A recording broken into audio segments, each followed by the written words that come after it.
Hi. Dr. Coleman sneezed and couldn't be here today, so I'm standing in for him.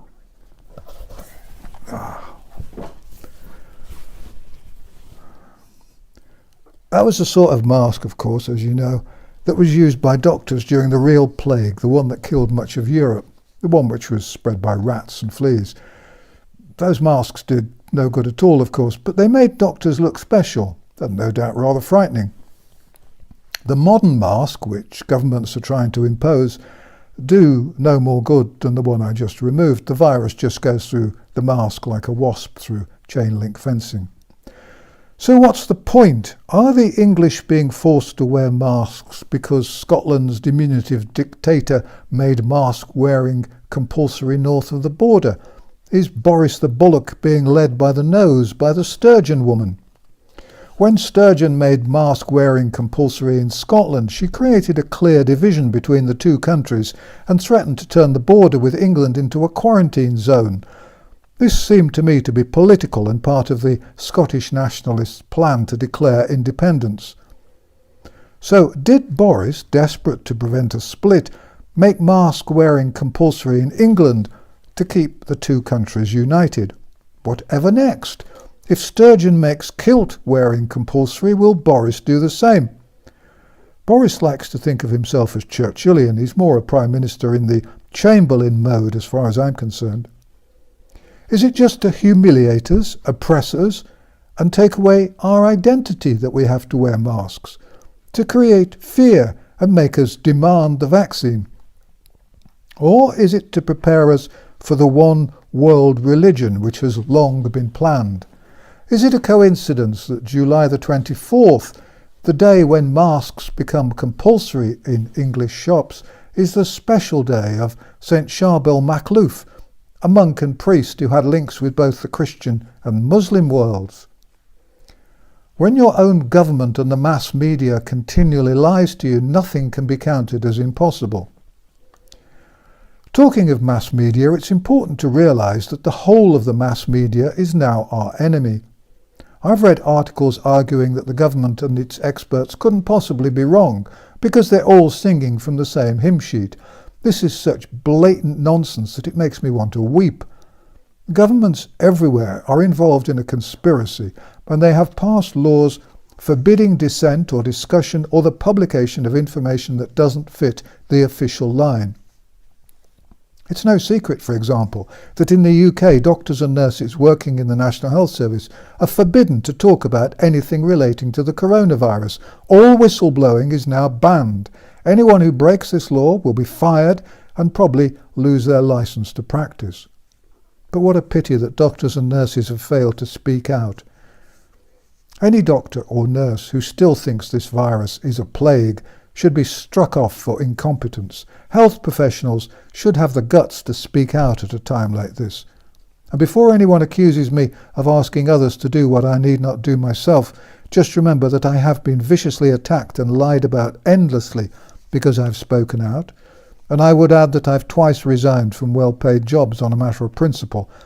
I resigned as a GP in the early 1980s because I disapproved of having to put diagnoses on sick notes, and I resigned from a job as a newspaper columnist when my column condemning the Iraq War was censored.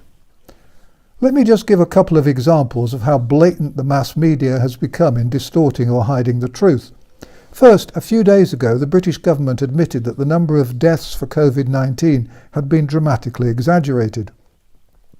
Anyone who tested positive for the coronavirus and who subsequently died was officially counted as having died of the coronavirus. I've been saying this for months now, but it was good to see the government admit that the death total for coronavirus had been wildly exaggerated in order to bring the total up closer to the annual number of respiratory disease deaths. Flu.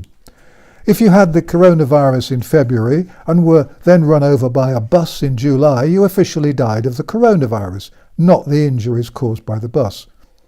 This was, in my view, one of the biggest news stories of the whole fiasco. I wonder how many murders were covered up that way.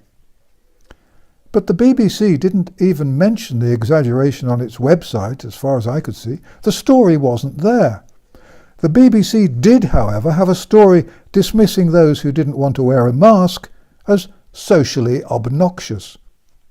The BBC, it seems to me, has given up even pretending to be fair or even-handed in its reporting.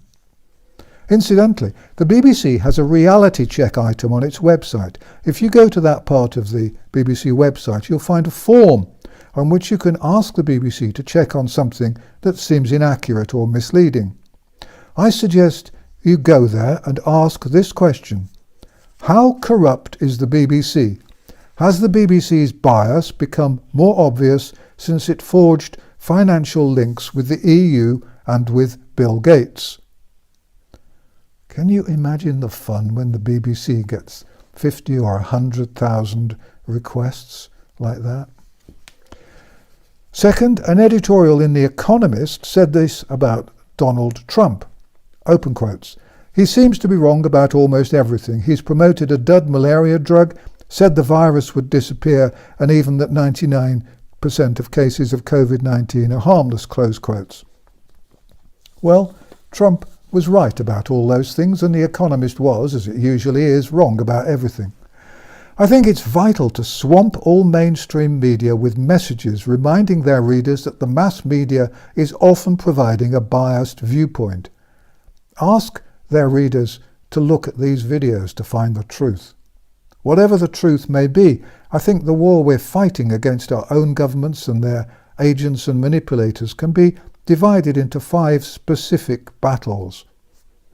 First, there's a battle against face masks. Since the World Health Organization changed its collective mind and started recommending masks just as infections fell, there's been a massive confusion around the world as more and more politicians have followed the party line, defied the science, and made mask wearing compulsory.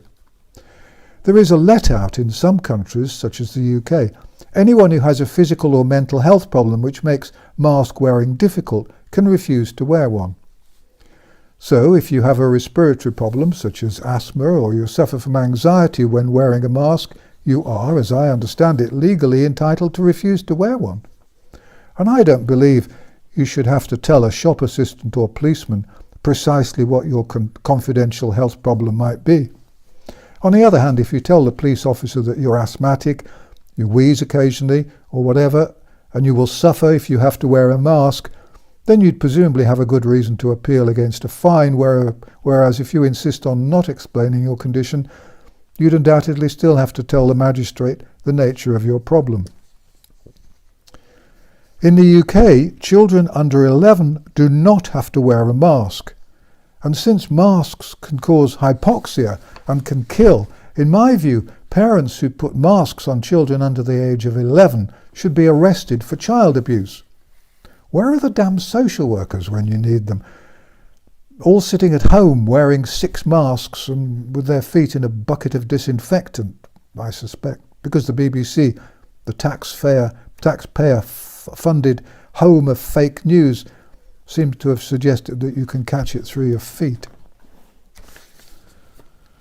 Second, there is the battle to retain cash. I think this is absolutely crucial. If they succeed in removing cash from our society, then we'll all become slaves to the electronic system. Easy to track and trace whatever we do and wherever we go.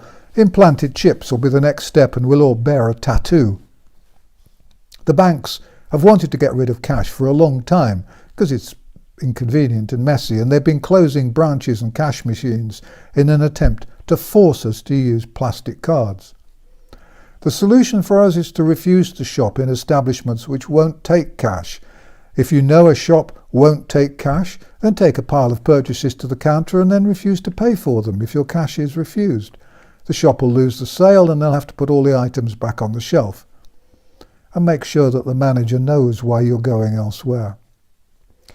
Third, we need to make sure that antisocial distancing is ended, particularly in schools. Parents should contact their child's school and make it clear that they don't want their child to attend a school which insists on antisocial distancing.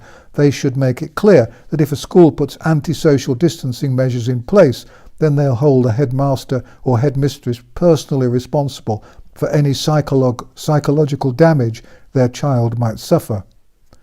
Petty bureaucrats hate being held personally accountable.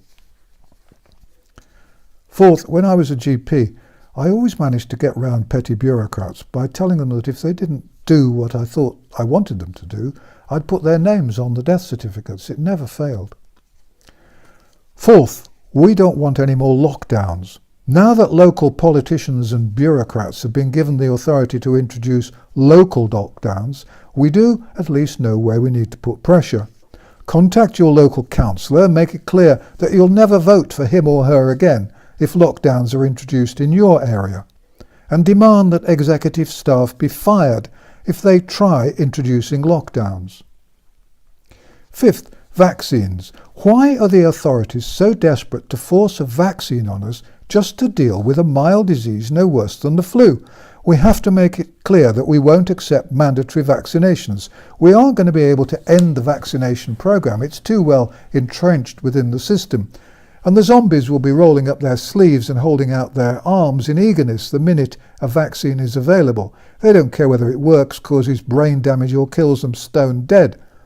The zombies are as desperate for the needle as heroin addicts after 2 days of cold turkey. If you don't want to be vaccinated, then make this clear on message boards and in letters to newspapers and radio programs. Point out that in America the authorities have paid out over $4 billion to vaccine injured patients. In the UK, the government has a standard payment of £120,000 for those injured by vaccines. Why pay out all that money for vaccines which are supposed to be perfectly safe?